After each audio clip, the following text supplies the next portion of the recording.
And there we go, everyone. We are back again for another fantastic conversation on Friday Night Counter Attack. We are here, we are rocking, and we are rolling for the European draft of the season. And yes, we are posting it a couple days or a couple weeks actually before the domestic seasons ends and the Champions League ends. But you know what? I thought we've got the right group of people to be having this draft a few weeks before the season ends. That being said, two major leagues already in European football have already concluded their champions and their relegation battles are still to go. So I thought, you know what? Why not get the gang together? Why not get a really good conversation going about some of the best players across European football? And of course, let's make it a draft because, more than anyone, Sara Pararia is our queen of drafts as well. Not because she's very good at them, it's because she's the only female co-host that actually does want to actually compete in drafts as well. I need to do an all-time female draft as well, Sara. We need to do that in the summer. That'd be sick. But first of all, how are you doing today, Sara? It's good to have you back on. Nice choice of jersey today. Had to, yeah, brought it out. Hasn't been out in a while, so I thought it would be a good choice. Feeling good. Lots going on in Europe with leagues winding down. Champions League semifinals underway shortly. Yeah, it's a crazy time of the football calendar, honestly, and it's I feel like every day there's just matches going on. Travis knows that very well. Tottenham taking on Chelsea tomorrow in a makeup match. And then Liverpool over the weekend. It's a difficult schedule for the Spurs ahead, but I love this time because I feel like no matter what day it is, there's football on and every game matters at this point. So yeah, an exciting time for sure. It never gets easy. And before we get into introducing our co-host as well, I need to ask you one direct question, Sara, on record, because it has been confirmed that Xavi is looking at staying at Barcelona. And I wanted to get your thoughts after a week or so of it being confirmed. What are your thoughts on Xavi staying? Because we were looking forward to maybe a big change at Barcelona happening over the summer. But have you been impressed with the decision? Or are you a bit worried by the decision? Let me hear your thoughts, Sara. Yeah, there's positives and negatives for sure. I mean, I'm definitely worried about Xavi because the one biggest issue I think he has is he's so emotionally connected to the club. Yes. And that has come out this season much more than last season. We've seen in the Champions League, especially. I think if he can kind of turn that turn the player Xavi off a little bit and really hone into being a manager at Barcelona, I think there could be a bright future. And He was maybe definitely calmer as a player as opposed to a manager, that's for sure. He's growing white hairs no, from the he touchline. didn't. That's all I can see. You do have to remember though, he came in last season in November and they won La Liga. So there's a lot of potential there. I think it might be okay. It might be a good thing that they're not changing as Wasn't it much. the season before? Because he was in the Champions League group stages last season as well. They won La Liga last season. They won La Liga, but he was in the group stages as well from like September, wasn't he there? Yeah, it was in the fall. Was it not November? Must have been, yeah, it must have been October, November or so. But yeah, I get your point. He I came look, in yeah. just after the season. I don't know. We'll see. He really has to calm down a bit, but maybe less change at Barcelona right now is good for the team to kind of have some sort of level-headedness. Because right now, the last 4 or 5 years, it's been consistent change and it hasn't been working. So I'm trying to keep a positive mind about it, but only time will tell. And let's see who we keep in the summer as well. Absolutely. There could be thoughts of Ronald Araujo looking to replace Kim Min-jae or Deo Upamecano at Bayern Munich. And someone who watched Bayern Munich's talisman, Hary Kane, for a number of years at Tottenham Hotspur is Travis. Travis, it's good to have you back on the podcast, my friend. Like I said before recording, it's good to see your footballing skills once again this week. It's absolutely fantastic to have you back on as always. My question to you to start you off is actually, no, I'm going to save that one for our next guest as well, which should be good fun. I want you to name an underrated team across European football that's impressed you the most this season. Putting me on the spot there. Always, we got to get our guard up for our draft later on, so I've got to get everyone ready for it. Yeah, I'm gonna have to go Premier League. I don't watch enough of any other European leagues to really comment on anybody else. You're not saying Atalanta for beating Liverpool in the Europa League? They're not going to make it. You can't pick them from one game, can you? I'd look like a clown if I did that. Got Marseille this week. You'll have to come back to me. You'll have to come back to me. You put me on the spot there. Let me have a think, and I'll come back to you. No worries, it's all good. And our final guest today, no, from Footy Culture out in Canada, who've been absolutely killing it in terms of social media content, in terms of interviews with Premier League footballers, and their weekly podcasts that continue to shine week in, week out. No, it's not Chris, our favorite Juventus fan. It's actually a debut for James, our favorite Borussia Dortmund fan. that being said, I'm only Borussia Dortmund fan to join the podcast today. So James, good, glad to have you back on the podcast today. My question to you before we start our draft is, what would be more impressive? Bayer Leverkusen winning the league and the Europa League, or Bayer Leverkusen winning the treble, sorry, because they are in with a shout of a treble, or Borussia Dortmund winning the Champions League? What would be more impressive? Let's say you're Borussia Dortmund hat off for a second. What's more impressive about that? Yeah. Oh my days. I guess one follow-up question I have, is the treble undefeated? Because we know they are still undefeated so far. Good question. Is it an undefeated treble? Because if it's an undefeated treble, I think hands down that undefeated treble would be, the most impressive, potentially even one of the most impressive seasons of all time. Absolutely. Right? Not losing a single game in any competition over the course of a season would be insane. I definitely think, even just given the history of Leverkusen as a club, never winning any, Bundesliga, always falling short in a lot of these competitions. I think if they were able to pull off a treble when no one really expected them to even, be in a shout for any of these trophies, I think that would be, very, very impressive, and arguably more impressive than Dortmund winning the Champions League. I know, no one would really expect Dortmund to win the Champions League, but at the end of the day, it's one competition, it's a knockout competition, and sometimes, a little bit of luck can take you there. But if you're winning, 3 competitions against the likes of Dortmund, against the likes of Bayern, and then obviously in the Europa League, teams like Liverpool, Roma are competing in that competition as well. You're really taking out a lot of big teams to get there. So in my opinion, I would definitely say that treble for Leverkusen, undefeated or not undefeated, would definitely be, a bigger achievement than I think Dortmund winning the Champions League just kind of went off. That's absolutely fantastic as well. I'm losing my voice today. It's getting emotional. Maybe it's because of the heat that we've had in England as well, which is quite difficult. But the fact of the matter is, it's been a fantastic season for Bayer Leverkusen and could become even better for Borussia Dortmund going forward. Now that we've got our topics of conversation going, oh my days. You can see me on my phone. I'm not being rude. I do apologize. Basically, what we do, James, and for our listeners who've not listened to a draft before as well, how our draft works is basically the fact that we've got so much going on right now in terms of the football season, in terms of the content that we've got going on. We need a draft to be talking about who's been the best players across European football. And what I normally do before the podcast is the fact that we do a little spin the wheel. But I do it before the podcast, James. This time around, before we set out the rules for our European draft of the season, we're doing the draft live. So we get to see who picks their wild card first. So there is no bias and there's no recency bias as well. So let me spin the wheel live on camera. So you can see Sara is in red, James is in light blue, Travis is in dark blue, and I am in purple. I should have been blue because I'm wearing Inter Milan. But without further ado, spin the wheel. Oh, who gets first pick? No. For God's sake, Travis gets first pick on the draft. No, this is insane. it's all downhill. We're doomed. Right, next pick. Oh, it's long for me, I can tell. No, it isn't. Oh, my days. You manifested that. You're second. Sara always gets first pick, which annoys me. So second pick as well. Crazy. All right, James, you and I. Oh, my days. I'm third and James is last. But as we go over the draft as well, we do rotate and alternate who picks first pick and second pick over different positions as well. So without further ado, for our guest, here is the rules that we have for our draft. When we are looking through players, we're going through a 4-3-3 position in the formation as well. So it can alternate in terms of what type of 4-3-3 you're going in for as well. No Premier League clubs allowed. So Travis is definitely going to be at his wit's end talking about Atalanta and RB Leipzig as well. So I'm looking forward to hearing his thoughts on the matter as well. 1 player per club limit only. So we're not going all the way for Inter Milan, the champions of Italy. We're not going all the way for Borussia Dortmund, Champions League semi-finalists in Germany. 1 player per club. So we are showcasing our football knowledge across European football as well.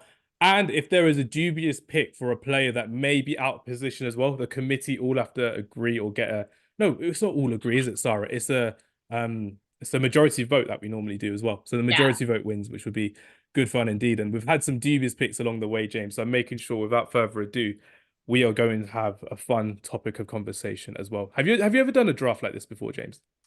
Never like this. No, it's my first one. So looking forward to it. That's good. That's what I wanted to hear as well, which is great. But without further ado, Travis, take us away. European draft of the season, wild card. For the love of God, Don't repeat what you did last time and pick a left back as your first choice position. Stop.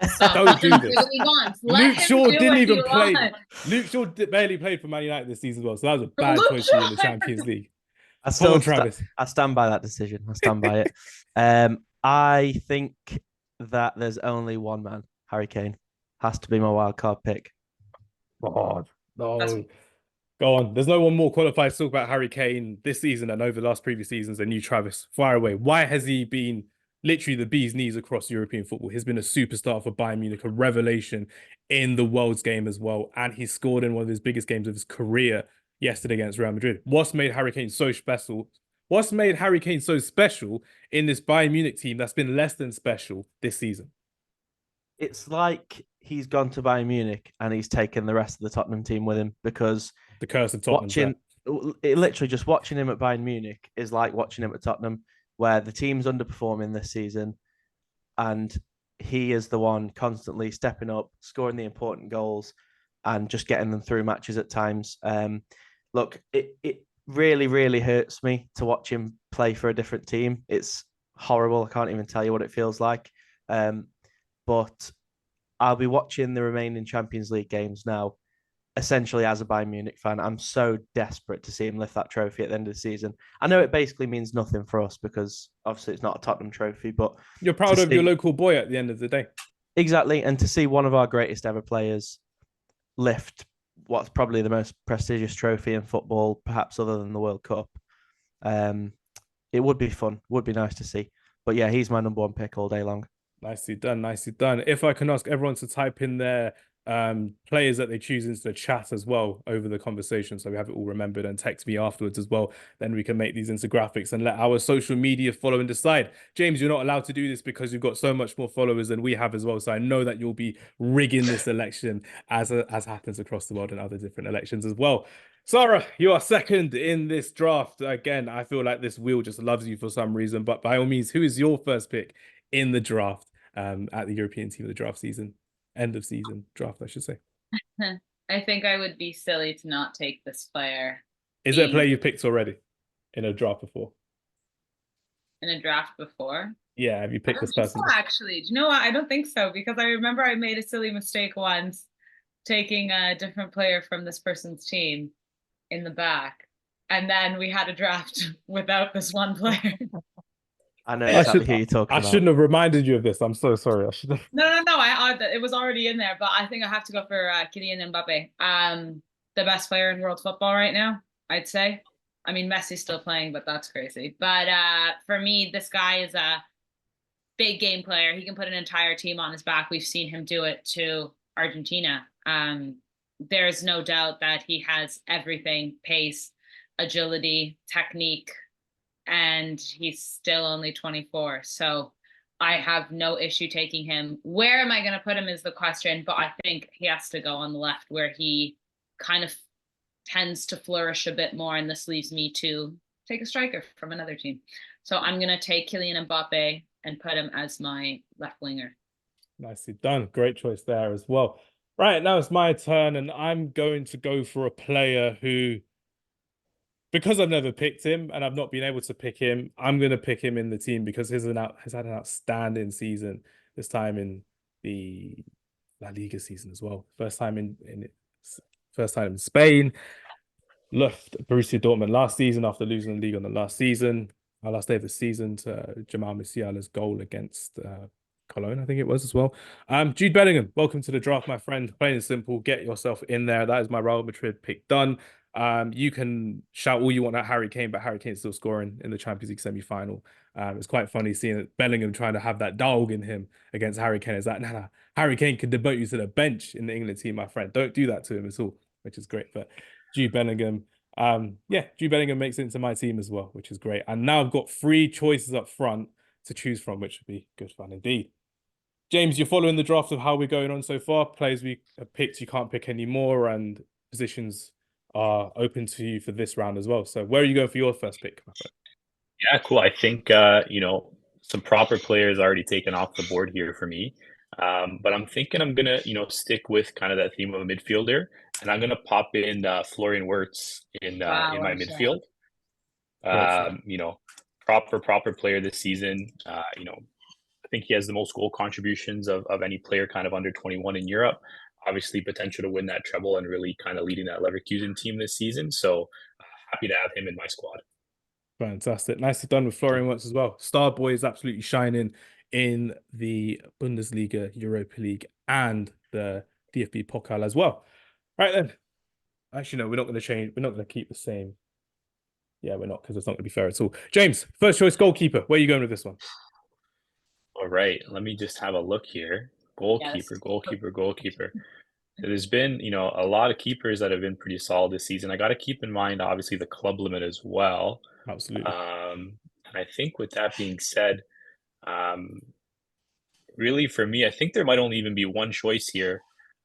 You know, considering the rest of our team, you know, speaking with my Dortmund hat on here, hasn't been, you know, the greatest and most consistent. I think I'm taking, you know, the hometown boy. For me, you know, I'm taking Gregor Kobel. Nice And choice. you know, he's been probably the best keeper in the Champions League this season.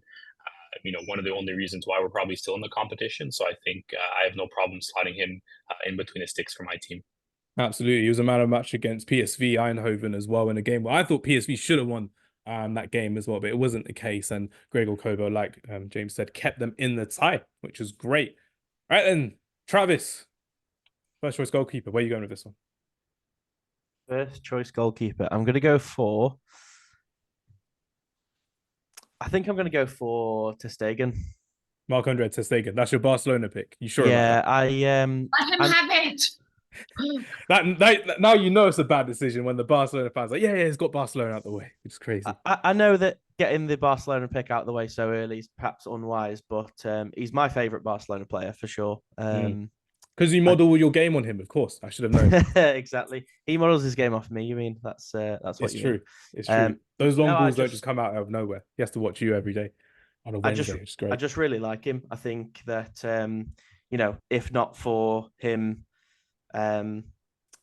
existing at the same time as probably one of the greatest goalkeepers of all time in Manuel Neuer, he probably would have, you know, over 100 caps for Germany, and he'd be, you know, this legendary goalkeeper that everyone talks about the same way Neuer's talked about. But I think he's just been a little bit unfortunate with timing. So yeah, I'm going to go for Ter Stegen. He's my pick. Excellent, nicely done. So my choice now for first choice goalkeeper. We are going to Milan, and we are not going to the blue side of Milan. We are going to the red side of Milan. We are going for someone who I believe has been AC Milan's player of the season for the last 2 seasons in a row. We're going for someone who is sharing a nickname with Channing Tatum's character in the film, Magic Mike. We're going for Magic Mike Maignan, talented, modern, and has been an absolute wall of a footballer as well. Now the first choice goalkeeper for France, eclipsing Hugo Lloris, and has the big shoes to fill in the French national team, coming up to European Championships as well. I'm looking forward to seeing what he can do going forward. And realistically speaking, I still think he's got one more big step ahead of him, maybe one more step into replacing Manuel Neuer, dare I say. Maybe he could be the guy when Neuer retires in a season or two. He could be the one to replace Manuel Neuer going forward. But yeah, Mike Maignan I'm going for in my goalkeeping choice, and I think he's been the standout performer this season for AC Milan. Sara, first choice goalkeeper, and then you get first choice right back as well. So by all means, I'm not being biased, but that's how we kind of work. James, just so you know as well, the last person who gets to pick on one round, they get the first choice in the next one, just so you're aware as well. Take away, Sara. Yeah, keeper, I'm going to go with Szczęsny, Juventus. I kind of want to get rid of my Juve pick, I'll be honest. That's so disrespectful. Well, I think he's a fantastic keeper. He's super experienced. He also has the second least goals against him in the Serie A after Jan Sommer. So still absolutely killing it. And like, I love the experience that he brings to a team. So I don't think it's a bad shout at all. And like I said, I don't really think I'm going to take anyone from Juve. You kind of got to be strategic with these draws. So I'm happy to put Wojciech Szczęsny in the back from Juve, please. Even if we didn't have 3 other people to compete against, we would be struggling for the best player per position anyway, per team, which would be very, very difficult. Where are you going for your first choice right back, Sara? Oh, I didn't get that far. I'm stressed out. I'm so stressed out. Oh, I can't do that because I've already. Oh no, I don't want to do that either. Deary me. Sorry, it gets tricky. This is where you know. I told, sorry, Hams, that I did not look at this once before this podcast because I just haven't had time. So it's Don't worry, it's all good. This is where your football knowledge comes into it as well. This is where James gets to go. Friday night counter-attack. They're meant to be a good establishment as well. These are easy to play against. Yeah, can we do Frimpong there? Jeremie Frimpong, that's your Bayer Leverkusen choice. Yeah, that's absolutely that's fine. That's fine with me. I'm. That's a very good decision. I'm really happy you went for. Yeah. Well, he was gonna get taken by someone, So he's one of the shining stars of Leverkusen this season. I mean, he was gonna get taken by me. He was my number one pick. Perfect. Good, all right. Good pick. If I can get a pick and also sabotage you guys, then we're winning. So Jeremie Frimpong, what a player he's been for Bayer Leverkusen this season. Like I said, one of the stars, one of the standout players, really coming into his own under Xabi Alonso. And I think he deserves all the flowers. So I'm happy to take him as my right back. The thing is, though, with Jeremie Frimpong, on the latter part of the season, he's been playing more as a right winger, and Stanisic has been playing more of a right back as well. So personally, for me, it's been great to see him more attacking, but I don't think he's been challenged that much defensively as a defender as well. Now people are saying he was worth 60, 70, 80 million pounds.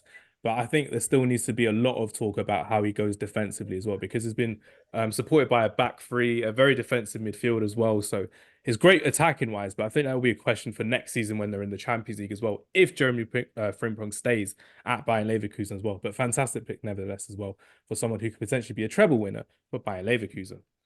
All right then, Travis, right back. Where are you going with this one? I'm going to, now Frimpong is out of contention, I'm going to go for a little bit of a rogue one to protect some of my bigger clubs for later picks. Ooh. And I'm going to go for James Tavernier from Rangers, I think. I like it. I'm just looking at his output, and you can say what you want about the Scottish League, but Europa League as well is very good. Yeah, 24 goals and 11 assists from right back is just nuts. And as someone's quite rightly noted in the notes about him here, he's been doing that for years. So yeah, he's consistent, he's productive, and he's in my team. Nicely done. James, first choice right back. Where are you going? Yeah, I think for me, I think based on who's left here, it's definitely tricky. I think you don't want to really impose too much on the other positions, but I think for me, I'm going to take Joshua Kimmich. I think sticking with using the your Bayern pick theme, already. Oh man, using my Bayern pick early on that right back. There's not a lot of good right backs out here, and I think even with Kimmich himself, started the season in the midfield, poor season, switched to right back. And really, Bayern have really turned around since he kind of made that switch to right back. I don't really think, bar Trent, there's not another better right back on the ball, in terms of playing those balls into the box and creating chances from that right back position. And scoring. So I think great header against Arsenal in the Champions League. A leader as well. So I think you need that leader in your team. So for me, I'm happy to throw Kimmich at right back. Fantastic shout. And I'm not going to lie, James, you stole my pick as well. That was my Bayern Munich pick as well. So now I've got to improvise. You did. You read the transcripts as well. Damn it, you read the script, everyone. Right back for me. Where can I go with this one? I'm going to try and leave Inter Milan out for this. I can't use that. I'm going to go for someone who I think he's not been as good as he was last season, mostly because his team haven't been that good this season. He's been the captain of Napoli for a good number of years now. He's been at right back for the Italian national team for a good number of years as well. We're going to go for Giovanni Di Lorenzo, someone who is a presence in that back line for Napoli, and they've had 3 or 4 different managers this season as well. So he's been going through the ringer in Serie A as well, knocked out in the Champions League against Barcelona in the round of 16. But he's been someone who's been prominent in Serie A, legend of Serie A as well. And for me, I think he's just someone who just stands above a lot of these players. And a lot of the attacking players have left, have basically not left as much on the pitch as Giovanni Di Lorenzo as well. So Giovanni Di Lorenzo. And I think I'm going to be copying Sara's way of thinking as well. Get some of the not so great clubs out of the way and then save it for later on as well. And as you know, Sara, it's normally a risk. It's normally a risk when we leave some teams out and then we forget them down the line as well. Everything you do, because if you don't get that one player you're thinking about, it's tough. I've got the same strategy. That's why I picked Ter Stegen first, to get the crap teams out of the way first. It's true. Get the Oh crap my teams out of the days. way first. Got to get Barcelona out, which is good. There are so many other picks we could have gone for as well. But right, we're on to centre backs, and first choice centre back for me. I'm gonna go for the team. No, yes. I am gonna go for the team that I'm wearing. I am gonna go for Alessandro Bastoni. Please and thank you. Inter Milan is my guy. I think he's going to be prominent at the back. For Italy in the European Championships, has been prominent for the title winning Inter Milan. He's someone who I think has been a great player over the years. And remember, he's only 25 years of age. And the fact of the matter is, I can't not have him in the team because I needed someone who could represent Inter Milan. I probably should have gone for an attacking player from Inter Milan, in all honesty, but I don't want to leave things to chance with Alessandro Bastoni going to someone else. So, Alessandro Bastoni, welcome to the draft. Where are we going? Travis. No. Where are we going? Sara. Where are we going? Sara for first choice centre back. Oh boy. Okay. Let's go. Benfica. António Silva. Give me that for sure. I feel like that's an okay pick. I'm not mad about it. He's had a great season. A little bit underrated playing in. Otamendi's been better for me personally for Benfica. That's all I'm saying. That's fine. You can take him. You can I thought you were going to go for, if you're going to go for Benfica, I thought you were going to go for Otamendi because of the Argentina shirt. I'm not going to lie. I'm going to go for the younger player, got the legs in him still. Listen, yeah, I think a lot of people forget about the Primera División and these sort of Benfica, Sporting, Porto, all these teams. So let's give some love to them for sure. And again, trying to not use a different team right now, hoping that it works out in the end. Otherwise, we may have a bunch of teams missing out major key players, which is what happened last time. But I'm happy to put Silva there, and we'll hopefully get him a bit more of a senior defender beside him. Let's see. So you're not going to go for one of your Barcelona picks. You're going to save it for later on for your defense. I am not telling you anything. Okay. Nicely done. Travis, centre back, first choice. Where are you going with this one? You're on mute, my friend. I'm on mute, correct. Just testing you. Always. I think I'm going to take Evan and Ndicka from Roma. No, that was my second pick. Oh, my days. So sick this season, especially at AFCON as well. Talk to us, Travis, about Evan Ndicka. Yeah, I can't lie. I wanted us to sign him when he was available this summer. Obviously, ended up going to Roma, unfortunately, so it didn't happen. Free transfer, I think it was as well. Great. That's exactly what I mean. Yeah, I think he would have been perfect for us on the left-hand side. I mean, now that we've got Van de Ven, I'm obviously not too regretful, but no, I really wanted him this summer. He's having a good first season at Roma, into the Europa League semis, so potentially some silverware at the end of it as well. Yeah, I'm going to take him. I think he's a good first pick, and it gets, again, another position that's not taken up by one of the kind of gargantuan clubs.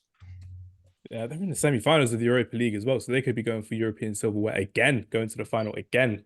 3 finals in 3 seasons could be amazing for Roma, and this time Daniele De Rossi is at the helm instead of Jose Mourinho as well. Someone who is at the helm of 2 centre-backs in a row. James, take it away. You've got your first choice and your second choice together. Where are you going with this one? Nice. Honestly, I don't mind that too much. I can kind of just get both players locked in. So I think with that being said, I think I'm going to use my first center back on Antonio Rudiger. I know I'm taking Madrid off the board early, but I don't think there's been don't think there's been a better center back in Europe this year. Top of the league, has been commanding in the Champions League as well. Mentality monster. My team's going to be made up of a bunch of mentality monsters, as we can see. So Rudiger will be my first pick, and then joining him at the back, I think we'll go with another very experienced player from Porto. I'm going to take Pepe. He's still doing it, killing it, but also kind of getting one of those teams off the board like we've been mentioning. Pepe and Rudiger locking it down at the back, past and present Madrid team looking solid at the back. You don't want to play fair in your defense, James. That's all I'm saying. You don't want to play fair. You want chaos in your defense. You want red cards. You want elbows. He'll be playing with 10 men. He's taking Pepe, so it's an advantage for us. No problem. Maybe nine. But luckily this team isn't going to be on the pitch together, so I don't have to worry about the red cards. Just have to worry about how good it looks on paper. So I'm feeling pretty good. Nah, I'm loving it. Great bold choices from James there as well. So we've got Pepe and Antonio Rudiger. Bold pick to pick a Real Madrid player in defense as well. Right then, Travis, second choice centre back. Where you go? Looking at the list and considering the clubs that I've marked off already with Barca and Bayern, I've not got anybody that I particularly am desperate to pick. So I'm going to go for another pick that is protecting the bigger clubs. And I'm going to go for Scalvini from Atalanta, I think. Good choice. I think he's probably one who is in line for a big move, if not this summer, potentially next or the one after. I think the next couple of years we'll see him at one of the big clubs in Europe. So maybe even after the summer really as well. Yeah, that's what I'm saying. Potentially this summer, and like I say, maybe this will age really well if he, I don't know, wins the Champions League with Barcelona next year. Who knows? But yeah, I'm going to go Euros for him. again with Italy this summer as well. Let's hope not, eh? Again against England on penalties. It's going to happen, Travis. We know it's going to happen. All right then, Sarah, second choice centre back. Where you? Actually, no. Yeah, second choice. Actually, have you had 2 in a row yet, Sarah? We've not heard you. I did 2 in a row to do my left back and first centre back. Right back and centre back you've done already. That's fine. So yeah, second choice centre back. Where are you going with this one? Oh, guys, I'm starting to get in my head a little bit. Who's partnering António Silva at the back for you? Another young player? We're going to go for experience this time. I'm going to go with, I'm going for my boy, number 1, Ronald Araujo, because you know what? Not going to waste it. Yep, there you go. No, because it's too risky. And there's so many good players that are going to play up front. Ronald Araujo, one of the best center defenders, in all of football right now, alongside António Silva, who has the pace. I feel like he can kind of mentor him. I feel confident with that, but I definitely need someone alongside Frimpong and Silva to bring that leadership, and Ronald Araujo will die for the badge, and that is him. So he will be my second center back and my Barcelona choice. Excellent pick, nevertheless. Right then, I'm going to go for my second choice center back, and I'm going to stick to Italy. I'm going to stick to Italy for this one as well. I probably shouldn't have. There's a few in Spain I should have gone for. 1 or 2 in France. But I'm going to stick with Italy, and I'm going to go for Gleison Bremer from Juventus. Again, taking a Juventus pick out there as well. I think he's up for a big summer ahead of him in the Copa America as well. I don't think, personally, he's going to be starting for Brazil when you got the likes of Marquinhos, Thiago Silva, Gabriel, who's been fantastic for Brazil. Gleison Bremer, I reckon, should be in the squad for the summer. He's been fantastic for Juventus from what I've seen, especially with no European football this season as well. Very good domestically, besides not competing for the title until the last day of the season. In my opinion, that should be a given in Italy, but Inter Milan were too strong this season. But Gleison Bremer and Bastoni are my centre-back pairing. And my left-back, first choice, James, you picked Florian Wirtz, didn't you? Yes, yeah. You did. Right, I'm going to risk it. Alejandro Grimaldo, welcome to the draft, my friend. I'm going to go for... Oh, if Sarah picks one Bayer Leverkusen went back, I'm picking the other one. They're basically playing like prime Dani Alves and Marcelo this season in the Bundesliga. They've been shining. They've been creating so many chances. You're looking at Grimaldo scoring free kicks, setting up amazing corners. And even when you're looking at some of the goals that he's scoring as well, the dip he has as a left-footed player, as a wing-back as well. And like I told Sarah earlier as well, they're playing a lot more attacking because they've got that confidence about them as well. Alejandro Grimaldo has been the signing of the season for me, in my opinion. Remember, free transfer from Benfica to Bayer Leverkusen, winning their first league title in the 21st century for even longer, I would say, in their history. It can't not be Bayer Leverkusen's time to shine with this treble that they could be competing for as well. But my question to all of you is, what do you think was the better signing this season for a free transfer? Grimaldo or Marcus Thuram for Inter Milan, another free signing who won the league and completely rejuvenated their style of play. James, I'll come to you first. Marcus Thuram or Grimaldo? Straight answer. What are you going for?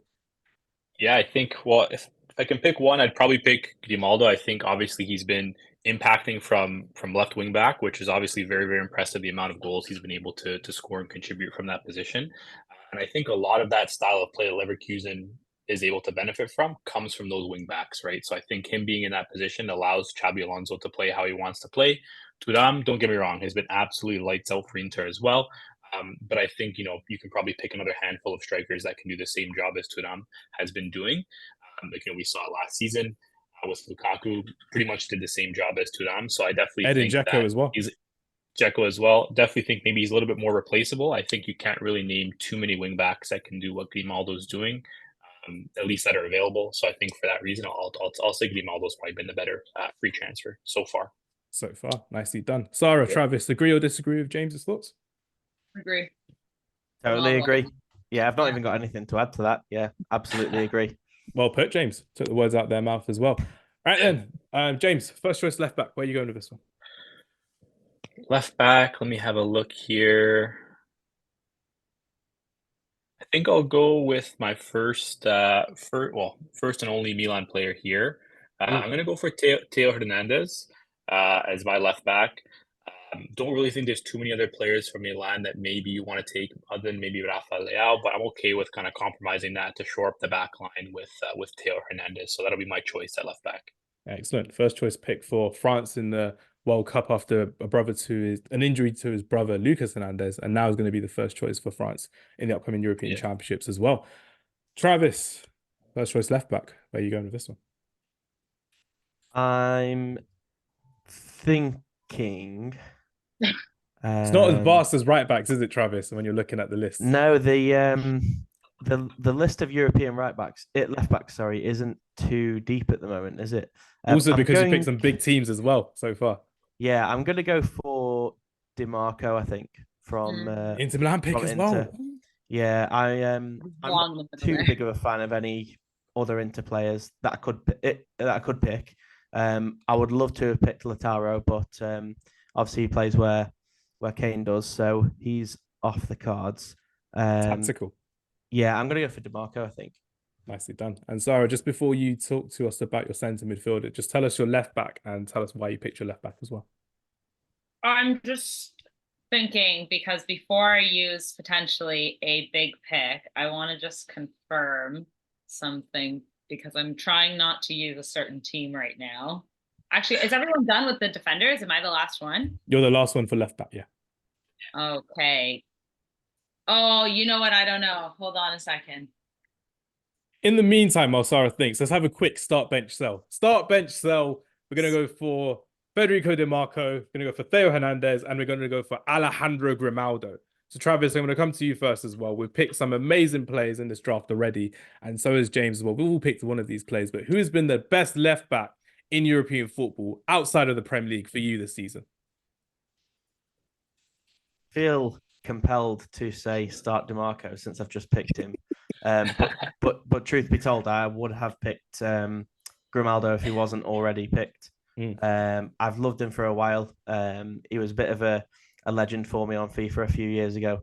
So since then, I've always wanted him to get this big move and get some European spotlight. And now he's finally got it with this unbelievable Leverkusen team. It does make me quite happy. So I would take Grimaldo to start. Probably would bench Dimarco and sell Theo Hernández, I reckon. Agree or disagree, James? Yeah, I think me personally, I know I just took Theo Hernández as my pick. I would probably sell Theo Hernández as well. And then maybe a little controversial, I'd probably start Dimarco and then maybe bench Grimaldo. Obviously, I know I just kind of went off about how great Grimaldo's been this season. But Dimarco, I think, has done it for a couple of seasons now, done it in Champions League as well for Inter, kind of providing a lot of assists and now helping them to obviously win the Scudetto as well. So I think for that, I'll be different. I'll start Dimarco and then I'll have Grimaldo coming off the bench. Absolutely. Yeah, for me, if I have to break it down, I'd start Alejandro Grimaldo, I would bench Federico Dimarco, and I would sell Theo Hernández as well. Federico Dimarco has been amazing. One of the best signings of recent history for Inter Milan. Is someone who will shore up the position for a couple more years, and so will Alejandro Grimaldo. With Theo Hernández, I still think he's got another step to go as well. With AC Milan, they're no longer that team that's winning season in, season out in the Scudetto, and they're no longer that team that's going to be competing in the Champions League as well. So I think a lot of these AC Milan players want to leave at the end of the season or next season to look for better challenges elsewhere, which would be great to see how they can develop. And I think with Inter Milan now, they have that stability under Simone Inzaghi. The ownership's been a bit difficult as well. And Grimaldo playing under Xabi Alonso as well. He's learning from a wizard, a crossing wizard, a wing maestro on the left wing for Alejandro Grimaldo as well. So yeah, start Alejandro Grimaldo, bench Federico Dimarco, absolute baller, by the way. Never would do my hair like him. And I would sell Theo Hernández as well, which would be fantastic. Right then, Sarah, we've given you enough time to think about who you're going for as well. Don't say we don't help you out at all. Who is your left back for this position and why? I'm setting you up here for something nice, so just say thank you because I've done the math and I've realized what I've done, but I'm happy to do it because I'm taking Alphonso Davies, repping Canada over here, using my Bayern pick.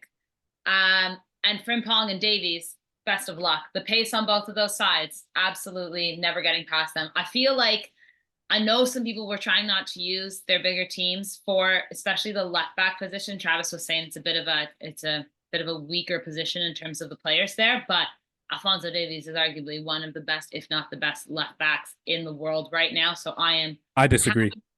Sorry, I know we've got two Canadians on here as well, but when you've got Mazwari starting 2 games in a row in the Champions League and you've got Guerrero coming on before Alphonso Davies, I think Alphonso Davies is struggling this season from what I've seen in domestic football. This season for sure, but I think we've seen what he's done. I think it's also injury issues. I don't think it's a natural. He has a natural ability that I think he will get back to, but I think it would be silly for you to say that he's not one of the best. I think he's just not having a good season. I also think he's already in Madrid. He's on the beach already. Like, he's mentally checked out. When you saw him come off the bench as well, it's just there like, I don't need to run as much as I need to. I'm like, okay, cool. Save yourself for the summer. Canada in the Copa America anyway, so it's going to be something that they'll be looking forward to as well. They are in the Copa America, aren't they? I didn't get that wrong. Yeah. That's First game against Argentina. Oh, absolutely going to get pumped. Going to be fun. It's going to be very fun indeed.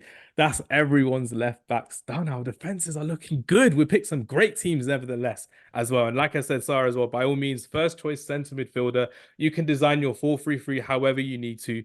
The floor is yours. Where are we going? Eduardo Camavinga, come to me, please. Absolutely. Yes, using my Real Madrid pick for one of the most important players that Real has had this season. One of the most versatile players, but I will use him as my center mid, kind of holding back a bit just ahead of the defenders as he usually does. I think he is such a phenomenal footballer. He has so much maturity, but he's so young still, but he plays as if he's been playing for 20 years. I love him as a player, and I think he's a great addition to this team. I have no issue with using my Real Madrid pick. Camavinga, welcome to the squad. I mean, that's definitely not an insult to be picking Camavinga as a Real Madrid pick as well. But one question I need to ask you, Sarah, before we move on to our next pundit as well. Do you think Eduardo Camavinga is overlooked in terms of his quality on the ball because of his utility? Everyone picks. Yeah, I think there's a few players. I would say the same thing about Federico Valverde. I think he's one of the best. I thought you were going to go for him personally. I thought you were going to go for him because I know you appreciate his greatness. I know, but I was looking at, it's more about the positions. But listen, I think there's so many superstars on Real Madrid that a lot of people, not you, but people tend to forget or overlook certain players because you're looking at the shiny stars, the Vinis, the Rodrigos of late, especially in the Champions League. What a guy. You have veterans like Toni Kroos and Luka Modrić that people are watching, as their career kind of slowly comes to a close. That you have these Camavinga. They're not slowing down anytime soon. We're going to see Modrić at 41 like Pepe. I think all these players are slightly overlooked, and it's not necessarily anyone's fault. It's just Madrid is a team right now full of superstars. Fully stacked, as we're seeing as well. Who can come off the bench for them? It's insane. James, first choice centre mid. Where are you going with this one? First choice center mid. Let's see what we have here. It's definitely a tricky one because I think I've used up a lot of my big clubs now, so maybe I'm kind of paying for that a little bit. But I do see a name here that I do like. I think I'll throw in Teun Koopmeiners. No, midfield. Oh, for God's sake! Yeah, he's been a proper baller this season for Atalanta. Can kind of play 6, 8, 10 anywhere you want him. He can do it. So good on the I'm ball. thinking he's probably going to be one of Liverpool's first signings under the new gaffer. Don't say that. Slot, I think. Don't say mentioned that they want to pick him up for the midfield, and hey, I agree. I think fantastic player. So slide him in my midfield to join Florian Wirtz, and I think I'm having a good time. Fantastic. Nicely done there. Great pick. And that was someone who I thought no one would pick and no one would notice, but great shout from James to pick out Koopmeiners as well. Someone who I believe should be starting for the Netherlands at the European Championships in centre midfield, which would be great to see as well. Right then, I've got someone to partner Jobe Bellingham. So I'm going to have one holding midfielder and I'm going to have two attacking midfielders. So Bellingham will be one of my attacking midfielders. I need someone to hold it down for me. I'm not really looking for someone who's going to be hustling and bustling around at the back. I'm looking for someone who is going to be bringing a bit of composure, someone who has come out of nowhere this season. And I think it's right for me to start Warren Zaïre-Emery to the draft. I need him. He's been a superstar this season, 17 going on 18. Fantastic in the Champions League. He scored a great goal, I believe, against Borussia Dortmund. Sorry, James, but it was a fantastic goal nevertheless this season in the Champions League. And I think he's been an absolute superstar. Me being a Manchester United fan, I love watching Kobbie Mainoo. I love watching some of these young ballers come through like we've seen with Pedri before, like we're seeing with Warren Zaïre-Emery. I think it's going to be of that ilk. I think it's going to be the next Cruz versus Iniesta or Cruz versus Xavi debate. Warren Zaïre-Emery versus Pedri versus Bellingham versus Musiala versus Xavi Simons, whoever we're talking about as well. He's going to be up there, one of the best midfielders in world football if he keeps his head right, if he keeps his mind right. And at the end of the day, he's got all to play for in this new look PSG scene. And what better manager to learn how to play as a midfielder than Luis Enrique, who's been balling this season as a PSG manager, but shutting a lot of critics up as well. Not Travis, because Travis predicted very well that PSG would be making the semi-finals earlier this season as well. Travis, you get 2 picks in a row for your centre midfield. Where are you going with this one? Throwing me off there. I was going to pick him, and I was so sure of my 2 picks. I mean, Sara took Mbappe, so I'm like, the next best person for me to pick had to be Zaïre-Emery. That was my first thought as soon as Sara picked Mbappe. Was we all missed. I can say it now because he can't play anywhere else. We all missed Achraf Hakimi at right back, and we all missed Nuno Mendes at left Remember back. when I took Achraf Hakimi and none of us took Mbappe? So I'm not feeling bad about that one anymore. We've learned our lesson on Mbappe, but we've not learned our lesson on Hakimi as well, which is great. So, Travis, floor is yours. 2 centre mids from across Europe. Where are you going?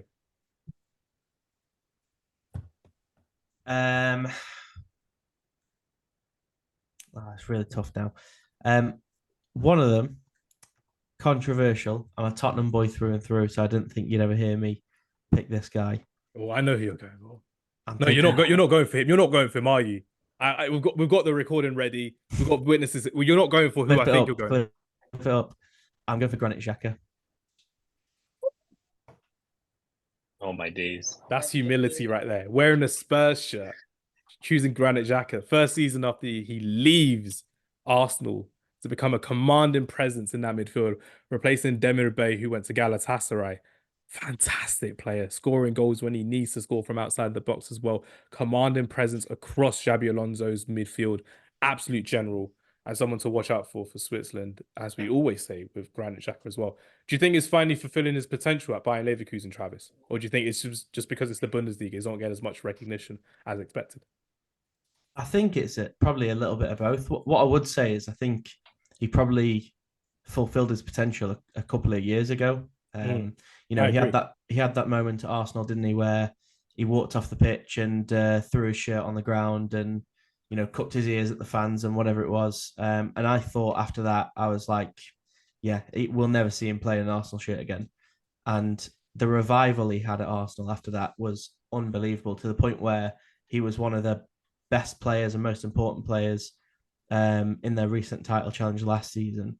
So I think at the start of the season as well, they missed him. I think they've kind of plugged the gap of Xhaka now, but for the first kind of few months of the season, I think they did miss him. But yeah, he's getting his flowers now. He's going to get his league title that he fully deserves. And like you say, humility. I hate him. I hate him so much for all the times he rattled us and wound us up in the North London derbies when he was an Arsenal player. But you've got to sometimes hold your hands up and say, what a player and what a season he's had. No, absolutely fantastic pick as well. Granit Xhaka. James, did you pick a Bayer Leverkusen player as well? You picked Wirtz. Sara picked Frimpong. I picked Grimaldo. So that's Bayer Leverkusen completely completed. They're off the table. Nicely done, everyone. Yeah. I wanted all three. I wanted all 3 of those. So I was like, I've got to get a Leverkusen player in here. I wanted all 3 of those. Unfortunate not to get any of them, but Xhaka is good enough for me. I'll take him. Fantastic. Second choice centre mid. Where are we going with this one? I'll be honest. I was trying to drag out my my Xhaka. You still can if you want to. We can segue. I was trying to drag it out so I could have a little think. I'm trying to be tactical. And there's one that I'm just going to do it. I'm going to take Luka Modrić for me. I'm going to put him in there. So that's your Real Madrid pick as well. Yeah, look, there's someone else I wanted a little bit further forward, but I think if I'd have waited for him, we've all picked Real Madrid. We've all picked Real Madrid. No way. Oh, have we actually? We're gonna get absolutely destroyed on social media. In which case, can I change my pick? No, absolutely not. You submitted Modrić. You submitted Modrić. Deary me, everyone. Someone's been missing from this draft. Even my days. Gutted. Travis, that was there for the taking for you, my friend. I didn't realize you'd all picked Madrid already. Who have you guys got? You've got Bellingham on your hands. I've got Bellingham. Sara's got Camavinga. Yeah, of course. God, yeah. No, what an open goal I've missed there. That's why Hams is. Yeah, never mind. You know what? That was your superstar next to Hary Kane. You would have won the draft, no doubt. You would have won the draft. Kane and Vinicius Jr. You would have won it. Crazy. Oh, I don't know where to go with this. I don't know where to go with this. James, take us away. All right, I think another midfielder here. I don't know if I want to take this team off the board, but I might have to. I'm gonna go with give me Barella to join the midfield. Nice. Not Çalhanoğlu, no? Gonna go for Barella this time. Yeah, gonna go with Barella. I think he's a little bit more well-rounded than Hakan, so I think that's gonna be my guy to finish off the midfield. I know that might have bit me in the butt a little bit with a certain striker, but I'll figure it out after. Excellent, nicely done. Sara, you've picked one midfielder, correct? So now it's your choice to pick two. Well, because I know you want him, I'm gonna take him. You can't do this. Xavi Simons. Can't do this to me. I'm doing it. But what position are you playing him in? Well, I have Camavinga kind of holding back, so I have two attacking midfielders. So I'll take him, and I get two right now. Yeah. All right. This is techie because then I have two more positions, and I'm kind of hoping that it'll be with these two. All right, there's a couple of really good players. I think midfield is like the best for all of us. There's just so many good midfielders everywhere you go across the board. The only downside is a lot of us have picked our big clubs already, so we're going to be missing out more players nevertheless. Yeah. I mean, I haven't picked a Dortmund pick. But are you going to now? Nah. There's two, and they're both from Spain. Shock. I'm going to go with Xavi Simons alongside Takefusa Kubo. My boy. No. Kubo plays right wing. Doesn't play in the middle. So I can't take him. Can't take him. You can save him for your right wing unless someone picks him first, but you can't take him. Well, he can play as a midfielder, can he not? He can, but he doesn't start there predominantly as well. I'm going to say no for this one. Unless Travis and James want to save you, I'm saying no for Fuso in the middle. It's fine. I was just trying to shout out some La Liga players, but Hans doesn't want that. Not yet. That's fine. Okay, then I can... Let me just think. One or the other here. So you wouldn't have Nico Williams then because you'd say he's a winger. Nico Williams is a winger as well. All right, then Julian Brandt. Take all the Germans. Let her have Kubo. Let her have Kubo. It's fine. No, she just names and Xavi Simons. I think both of them. Sorry, by the way, I think both Takefusa Kubo and Nico Williams can play as midfielders. But if you want me to have a fully I mean, James and Travis could have saved you there, but I'm not having that at all. Nico Williams is fantastic on the wing. Me getting Julian Brandt is not a bad thing at all. He's been great this season. He's had a revitalized season as well. And this is where James gets to talk to me about how Borussia Dortmund lost Jude Bellingham last season. They brought in Marcel Sabitzer, and Julian Brandt came into his own this season, although they're not in the top four of the Bundesliga and they're struggling to finish there as well. Obviously in the Champions League semi-final tonight. Talk to us about how Julian Brandt has improved his game this season under Edin Terzic, James. Yeah, I definitely think, with, like you mentioned, with Bellingham kind of leaving, I think it's kind of opened up a spot in the midfield. There hasn't necessarily been a consistent, midfield trio for us this season. It's probably been the weakest part of our team. But, Bellingham's definitely Brandt has definitely stepped up and kind of filled some of the shoes there that Bellingham left in terms of just being that creative attacker. But I think also in terms of dropping back and really dictating the play from a little bit deeper, while players like Sabitzer, players like Sancho now can kind of run into those spaces. So very, very intelligent player, and I think he's a great orchestrator in the midfield, and I think he's really shown that this season, especially in the Champions League against Atletico. He was a game changer, kind of second leg especially, but in the first leg when he came on at halftime, Atletico didn't know what to do because he was basically the one who kind of had all the keys. So great pick, and I'm kind of jealous that I couldn't take him for my midfield. Nicely done. So yeah, just so we get everyone clear, Sara's had a full choice of midfielders, right? So she's had 3. I've got one more to pick because Bellingham was my wild card and he's in midfield. James, how many midfielders have you got? My midfield's full. Your midfield's full. Travis, how many have you got? I've got one more. One more, that's fine. So, yeah. Who have we picked? So I picked 2, yeah. Bellingham and Warren Zaire-Emery, which would be great fun indeed. And for me, if I have to pick a midfielder, honestly, Sara, you did stump me. I've not picked an RB Leipzig player because I was going to go for Xavi Simons. However, there is a great alternative from Bayern. Yeah, this is what I was teeing you up for earlier. This is literally like we're seeing. It's like watching Space Jam now. It's like literally just a layup, which has just happened now. I'm loving it. It's great. Introducing Jamal Musiala to the draft as well, and I think that completes 4 Bayern Munich from everyone. Is that correct? Yeah. I believe so. Fantastic. Me taking it, that's what I knew. Yeah, which is good. And obviously Travis had Hary Kane as wild card as well, which was a great choice. Anyway, but I'm going to pick the second in command at Bayern Munich, someone who has been not really surviving, but thriving in such a dire situation for Bayern Munich this season in the league. But he was thriving yesterday against Real Madrid. I'm looking at the difference between Jamal Musiala and Jude Bellingham, and it looked like streets apart in terms of what Jamal Musiala could offer on the ball, dribbling the ball forward, winning free kicks, slowing the game down when needs be for his team. I think he's been absolutely fantastic. He's been an incredible player for Bayern Munich for like 3-4 years now, 3-4 seasons in a row. And I think it's one of England's greatest mistakes not to have Jamal Musiala and Jude Bellingham in the same team. Worrying to see how Germany will develop with Florian Wirtz and Jamal Musiala as well, which was crazy. Right then, this is what we all feared. We all feared this moment because Travis gets to complete his midfield and pick his first choice right winger as well, which is very worrying for me, nevertheless. So, Travis, remind us who's in your midfield and who's going to be joining the midfield as well. Okay, so far I've got Granit Xhaka and Luka Modrić. Nice. And unless I'm missing anyone, which I don't think I am, but you've just worried me with your last comment, I'm going to complete a midfield trio of old geezers by throwing Isco in there. Nice. Great choice. Yeah, he's another one who, look, I'm a real sucker for a comeback story. And there's a couple of them in my team already. So yeah, he's, the career revitalization that he's had at Betis is really, really nice to see. He's one of those players that I think, had he not had this resurgence in his career, he'd have gone down as a real what if, because the talent that he's got is just insane.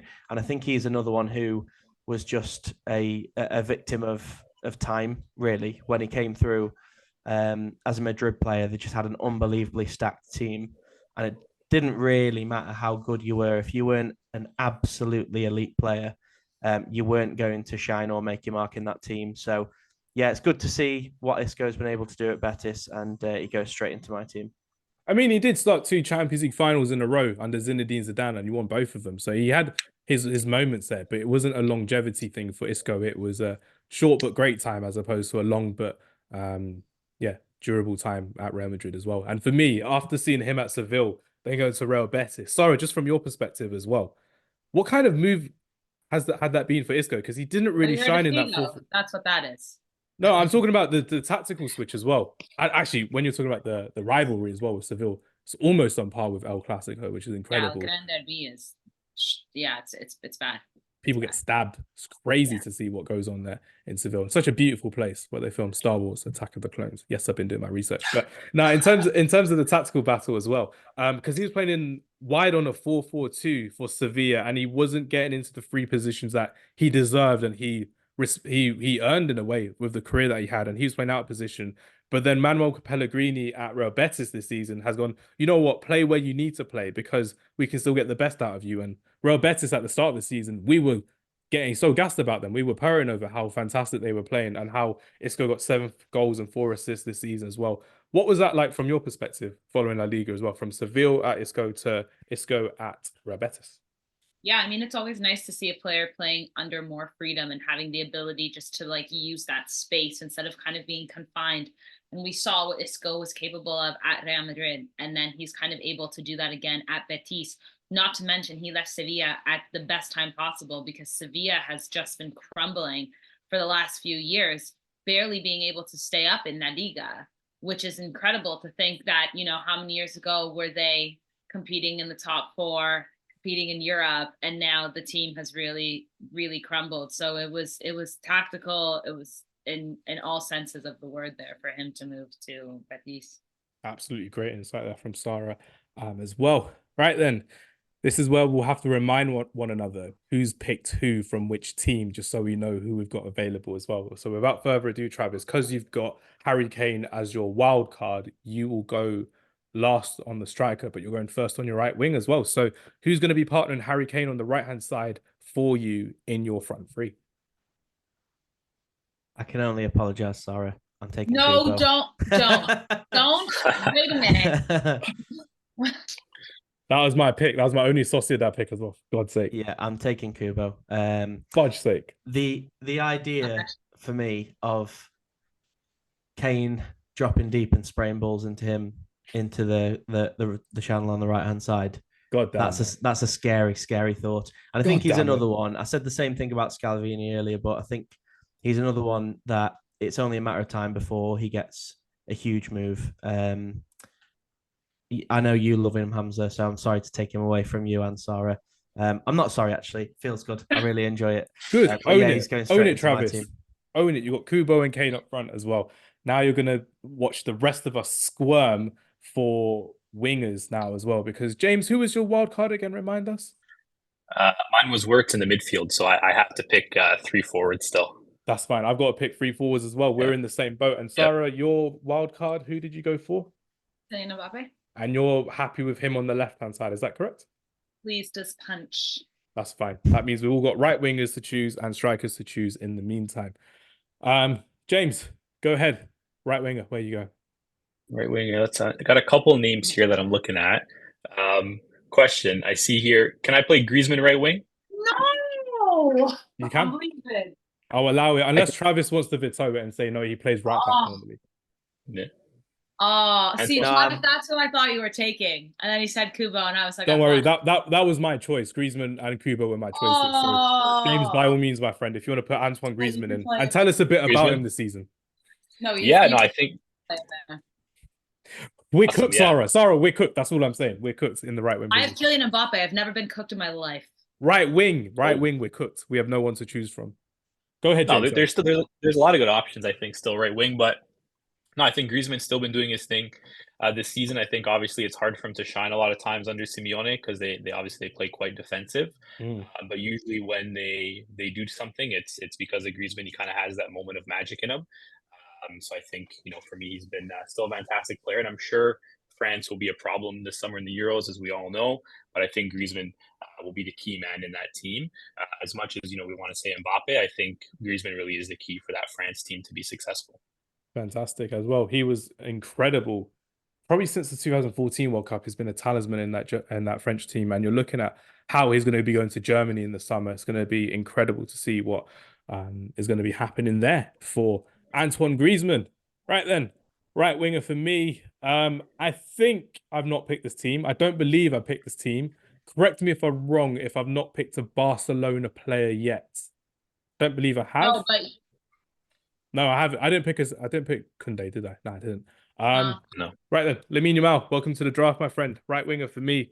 16-year-old wonder kid. You are making my team on that right-hand side because you have been a superstar this season. You have been someone who has lit up Catalonia with your elegance on the ball, your commanding presence as a winger, forcing out Rafinha out of the team. Ferran Torres is a forgotten man in the Barcelona ranks as well, just because of the emergence of Lamine Yamal this season. And it's incredible to see what he has brought to Barcelona this season. He's got shades of former legends at the club of Barcelona. He's got someone who can take on a defender on the left side, the right side. Is someone who a lot of Barcelona fans are looking at keeping him with his £1 billion or $1 billion or €1 billion release clause. I forgot the currency that they use. I think it's the euro currency that they'll use for the $1 billion release clause. But with Lamine Yamal, I'm very confident in his growth. Only injury and his mind will stop his development going forward. Fantastic player. And he just brings so much fun to La Liga in such a slow, dire league across the lower depths of La Liga. He brings the exuberance and the flair for Barcelona as well. Looking forward to seeing him grow, develop, and shine in this Barcelona team as well. So, yeah, Lamine Yamal, welcome to the draft. Right wing for me. Sara, right wing for you. Where are you going? I don't know anymore, guys. Wait, does this mean I get to do my right wing and then my striker? Yes, it does. All right. Well, let's start with my striker because that's what I care about. No, you have to start. You have to start with your right wing. No. We go in order. That's fine. I'm just writing Lautaro down. It's fine. I'll take Iñaki Williams as my right winger. Yeah, that's fine. Absolutely. So talk to us about Iñaki Williams because Lautaro Martinez. Like, has everyone picked an Inter Milan player as well? Listen. I have. Sorry. Yeah, we've all picked Inter Milan, so Lautaro's fine for you, which is cool. So talk to us about Iñaki Williams and then Lautaro Martinez. See if you play. Iñaki Williams has been a massive player in La Liga for the last 5-6 years now, and alongside his brother now, both wingers at Bilbao, the Copa del Rey champions, a team that is constantly, fighting for their 4th place spot after, of course, the big 3 in La Liga. Bilbao, similar to Barca, produce such great talent, and these two brothers are definitely one of them. Iñaki being the older brother now, we've seen him for a while. We've seen him represent Spain too. I think he brings a lot to the club. I think he's very quick and I think he's very agile. Like, we're being honest, not my first pick for sure, but I'm not upset about this at all. And I'm happy to shout out Bilbao because they're an absolutely phenomenal club in Europe and have some of the best youngsters that they've produced in Europe as well. Fantastic. And talk to us about picking Lautaro Martinez, who has captained Inter Milan on their way to the Scudetto once again. His second Scudetto, I believe, for Inter Milan as well. Oh, I'm wearing the shirt. Now it all makes sense. It's not got Lautaro on the back, though, has it? No, because what has he done for Argentina? Exactly. So it's not exactly the shirt as well. That's like me saying, oh, you got the Lisandro Martinez shirt, the Alexis McAllister shirt. Oh, gosh. I've got the Lautaro Martinez shirt. No, listen, Lautaro came off that World Cup kind of not playing well whatsoever for Argentina. And then I don't know if that's what kind of helped him turn a corner to become this player that he has been for Inter this season. But he is that guy for them. Absolutely. He has been absolutely unstoppable. He's captaining the team, which means he's now having that leadership role, that experience role, which you don't really see with the national side, but it's brilliant. And I mean, you wonder where Inter would be without him. He's they're that reliable on him right now. I think he's one of the best strikers in Europe, maybe top 3 right now this season. So I'm so happy I held on to my Inter pick to get Lautaro Martinez as my striker. Yeah, class choice nevertheless as well. All right, then, James, you and I both have got picks to go for our striker and our left wing, and then Travis has to pick his left winger as well. So my striker to go for in this one, oh dearie me. Actually, not oh dearie me. No, I think I'm okay. Lois Opened, welcome to the draft, my friend. I'm happy with Lois Opened. Breakout season for RB Leipzig after playing in Ligue 1 last season. 24 goals and 7 assists for RB Leipzig. Created a fantastic partnership with Dani Olmo and Xavi Simons. And for a team that has ousted Timo Werner off to the Premier League on loan, they really relied upon Lois Opened because they thought, you know what, no, this is our guy. For a team that plays 2 strikers as well, Benjamin Sesko and Lois Opened up front, has been incredible. 4 goals in the Champions League, fantastic performances against the likes of Manchester City and Real Madrid, just lacking that star quality around him and Xavi Simons. But Lois Opened, again, fantastic player. And for me, if Belgium can set up a team where you've got Openda, Lukaku, and Kevin De Bruyne all in creative spaces, Belgium could be a dark horse in this tournament. If not, like in the World Cup a couple of years ago, and Lependa's just a bench player, just like Leandro Trossard, then forget about it, Belgium. You're not going anywhere in the European Championships. But that's my RB Leipzig pick, and that's Lois Opened into the draft for us as well, which is great. Right then, James. You have striker and you have left wing. Then Travis has a left wing, and then I will finish off with my left winger as well. So, by all means, where are you going for your striking choice, James? All right. So I think, to be honest, still a lot of good strikers left. It's kind of surprising. I think, I mean, Osimhen's still there, but I don't think I'm going to be taking Osimhen. I think for me, I'm going to grab, someone who can still do it. We've seen him do it this season. A little bit inconsistent, but Robert Lewandowski still on the board for my Barcelona pick. Nice. I'm going to throw him up top. He's experienced, can kind of create chances. He can score goals, and still has 21 goals this season. I know he's missed a lot of big chances, but he's shown that he can still do it even in the big games. Against Napoli in the Champions League. Impressive free kick the other day against Valencia as well. So definitely a striker. Hat-trick as well against Valencia. Unbelievable. Yeah. So he can still do it. So for me, I'd love to throw Lewandowski up top, and I think that's what I'll do. Fantastic. And to complete your team, who is your first choice left winger? First choice left wing. Can I play Paulo Dybala as a left winger? I don't allow that. I'm not allowing that. He's a very central player. No Dybala. Okay, so no Dybala. I think I'll go with. Did someone take Nico Williams? Did you pick Nico or did you pick Iñaki? Sara. No, Iñaki, because I had him playing on the right. So for the left, you can take Nico for sure. Perfect. Yeah, I'll throw Nico Williams in at left wing then. Fantastic. To kind of round out the team. Nicely done. Nicely done. Right then, to add to my misery, Travis has the penultimate pick before I have to finish off as well. So, Travis, where are we going for your left winger and why? I'm going for. Give me 2 seconds. I've got two in my head. Okay. I think I'm going to go for Kvaratskhelia, I think. Okay. Even though Napoli have been poor this season, he's still had quite a good season, I think. 16 goal contributions in the league. He's not been as productive in the Champions League, but he's still a key man for them. And it's, I can't pick Vinicius, as we all know. So yeah, that was down to you. 1 week you picked Andre Onana as underrated keeper of the season. Sorry. Now you're picking a team without Vinicius Jr. Travis, what have we done? What have we done this time around? It's crazy, but Kvaratskhelia Kvaratskhelia had an amazing season last season. But like you said as well, still contributing with the goals, but with the awful changes that have happened around Napoli, it's been very, very difficult for him to continue challenging in the Champions League and in Serie A as well, which is a great choice nevertheless. So fantastically done there for Kvaratskhelia. And for me to finish off with a left winger, I'm going to be sticking with Ademola Lookman. Ademola Lookman is the guy I'm going for as well. He can play all across the front three. He's finally found his way in European football. 9 goals, 6 assists for Ademola Lookman. Got to the AFCON final with Nigeria as well. Fantastic in that awful, god-awful system of a 5-4-1.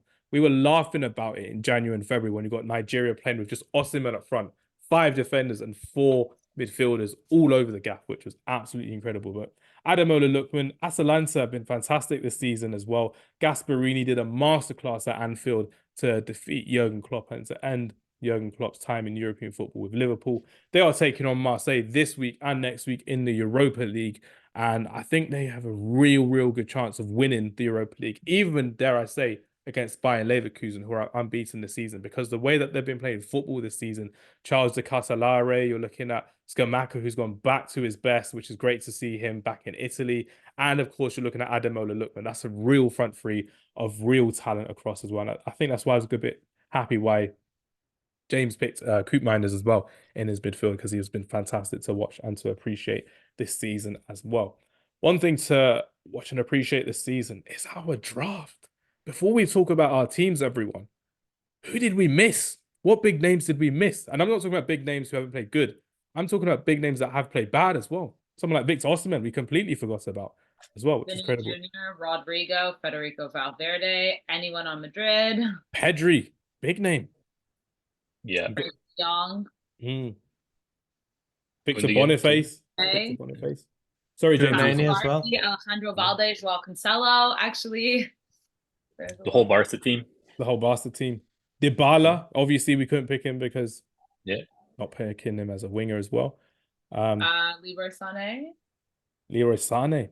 First goal yesterday for the first time since October. So he had a fantastic start to the season. But back into it in the Champions League semi-finals, which is great.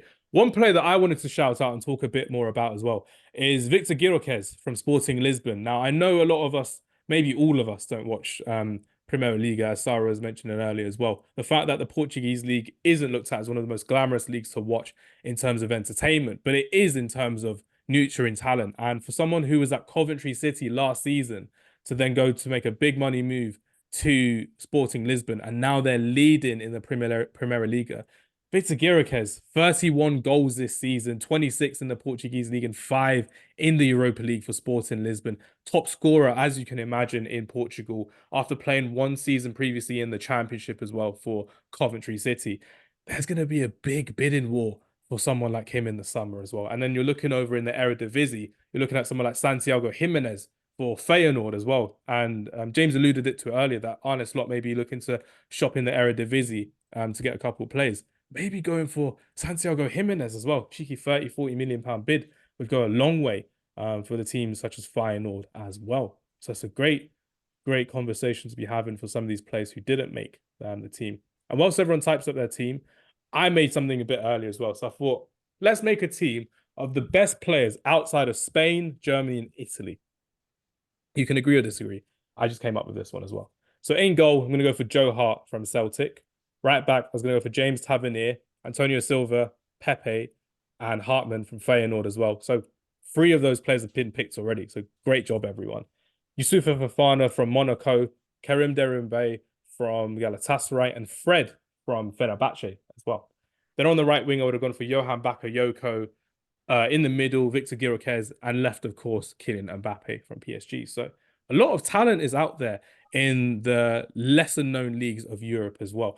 And my question before we all read off our teams and get ready to go watch Borussia Dortmund versus PSG, question for everyone, I should say, is what are your thoughts on some of the best players that play outside the big leagues in European football? So we're talking about someone like Kylian Mbappe, Victor Gyökeres, Santiago Jimenez, some players who are playing in smaller leagues, but they have big pedigrees about them because they've been playing in smaller leagues and they can take on their opponents with a lot more ease. Travis, I'm going to come to you first because you still dodge my question in terms of underrated team in European football. So the floor is yours, Travis. I've got to be honest, I don't watch enough of European football to give you a team that I think have been underrated this season. If I know we've excluded the Prem for the sake of the draft, if you want me to give you one from the Prem, I'd say I think Bournemouth have been a real dark horse this season. At the start of the season, I think they looked like they were going to get relegated. They had no, you could see how they were wanting to play, but they just had no conviction in it really. But yeah, Bournemouth for me would be a kind of an underrated team in the Premier League this season. What are your thoughts on big players that play outside of European football as well, outside the big leagues in European football? So they're shining in their domestic leagues, but do you think they can make that jump? Could someone like Santiago Jimenez make it in La Liga, for example, in a slower league where there's a lot more technicality about it as well? Or do you think he'd be lost? Or would he shine someone like Artem Dovbyk, first season for Girona this season as well? We've picked no Girona players this season. That's incredible. That's absolutely incredible. But let me hear your thoughts on that, Travis. Yeah, I think with players who perform well in leagues like Holland and Portugal, it's always hit and miss really when they come to the bigger clubs and the more competitive leagues. For every for every Bernardo Silva to come from Portugal, for example, there's a Vincent Janssen to come from Holland. So I think you have to take it with a pinch of salt how well people play in these leagues, because it can be a little bit of a false image. But this is why these leagues are so important, because if we didn't have these proving grounds, then where would where would the big European clubs get their players from? There'd just be no, there wouldn't be a conveyor belt of talent, wouldn't there? Absolutely. It's something I've been confident about for years, the fact that you can get so much development from Portugal, from France, from Belgium, from Scandinavia as well. But Sarah, let me hear your thoughts on what Travis just said as well. And do you think there will be more teams that will be shopping this summer in the likes of Portugal, in the likes of Turkey even as well? Let me hear your thoughts, Sarah. Are we just talking about Europe? Just Europe, yes. Yeah. Yeah, I mean, I think scouting has become so much more in depth and important, and there are people that this is literally their job, where they're digging deep into small Turkish clubs and Portuguese and maybe even Czech Republic, wherever it may be. But we have the resources now, much more so than before, and the world is so much more interconnected now that I feel like naturally we're going to see. I mean, you have a player like Arda Güler who's scoring and playing for Real Madrid, a Turkish youngster. You wouldn't hear about that. That would be like the one in the lifetime, the anomaly, those players. So I think naturally it's just going to happen more. And I think football is even growing more so than before. Like, it's always been the biggest sport in the world, but I think now it's really hitting the younger generation that I think a lot of people really want to become footballers. So you might see them training harder and whatnot. But I do think it's going to be something that we do see more of these smaller or maybe lesser known countries for their football definitely produce much more talent. Yeah, great analysis there as well, Sarah. And finally, just from James's perspective as well, because someone who does watch a lot of Bundesliga football, when you are seeing teams that have got so many youngsters in their ranks as well, does that fill you with hope that with the future generations of football, you've got so much more talent to come through? And when they are getting that chance of first team opportunity, Borussia Dortmund are kind of the stalwarts of this as well in the modern era. When you're looking at how Sancho's come through, Bellingham's come through, Haaland's come through, the list goes on and on and on. But I know Gittins this season has been fantastic as well. Let me hear your thoughts from not just a Borussia Dortmund perspective, but a Bundesliga perspective as well. Yeah, for sure. I definitely think the Bundesliga as a league, you can't really be compared to, let's say, the Premier League in terms of maybe some of the money that those mid and lower table Premier League teams have. They're very fortunate that they can go and they can maybe throw some cash at players from the Bundesliga, players from the French league, players from La Liga, Serie A. Whereas some of these other leagues, I think they really have to do a little bit more homework and a little bit more scouting in these lesser known leagues to kind of find that player who's next up, get them early and develop them, right? So I think even with these players, I think a lot of things that they need to consider is this the right next step for me in my career, right? Maybe going from, Feyenoord in the Dutch league to Manchester City maybe isn't going to be the easiest jump for me, because I know if I have one bad game, I'm probably out of the 11, right? But if I'm going from, Feyenoord to a team like Nottingham Forest, maybe I have a little bit more leeway to make mistakes and kind of develop and grow as a player. We know no player is going to be perfect. No player is going to hit the ground running and be mistake free, especially making the jump to a higher league like the Premier League. So I definitely think that as a player, that's one thing they really need to consider is this move the right move for my development, and not just looking at the shining lights of Manchester and saying this is where I want to go play because this is where I've always dreamed of playing. If you believe in yourself, you make the right step, you'll get there eventually. But I think you have to really look at your development as a player, and I think we're seeing teams and players really start to take that into account now, right? Even if you look at someone like Jude Bellingham, like we mentioned, he could have went to any English team. Right, he could have went to Manchester United, and maybe his story would have been written a little bit differently than it did. So I definitely think that a lot of players now are taking that development piece into their decisions as well. Yeah, absolutely class analysis there from James as well. Because from my perspective as well, again, being a football scout, the one thing I look at as well is the price that a lot of these clubs can now charge some of these young players. So we mentioned the Lamine Yamal and the Paul Gabassi 1 billion or 1 million, it's a billion release clause in euros, which is incredible to see. And you're seeing someone go to the Bundesliga for like only 4 or 5 million, but they're going to become a 50 million pound player within a season or 2 seasons, which is incredible. And it goes to show that when players have got that time to develop and when they have got that opportunity to thrive, it's absolutely incredible to see what we've got coming up in modern football with the likes of scouting, with the likes of financial fair play as well, with a lot of these teams looking to reward their fans by selling a lot of these players and building squads around them. Brighton are very good at it in the Premier League. Borussia Dortmund, fantastic in the Bundesliga. Rennes and Monaco, fantastic in Ligue 1. And RB Leipzig, of course, really, really good in the Bundesliga as well. All right, then. Champions League time before we wrap up. And I want to say thank you very much to everyone who's joined us, for everyone who's listened. I'm going to give you your outros and I'm going to let you name your team off 1 to 11. So first of all, Travis, great to have you back on again, my friend. Always a pleasure. There will be a day where I will score a wonder goal against you in football. It will happen soon. It will happen this summer and we'll have it on recording, which will be good fun. Thanks for joining us today. And let me hear your outro, your 1 to 11 from your team. Okay, so my 11, I've got Ter Stegen in goal. I've got a back four of Tavernier, Ndicka, Scalvini, and Dimarco. I've got a midfield three of Xhaka, Modrić, and Isco, and then a front three of Kubo, Kane, and Kvaratskhelia. It's a little bit unbalanced. I mean my front three is the initials a little bit dodgy there. That's completely unintentional for anyone listening.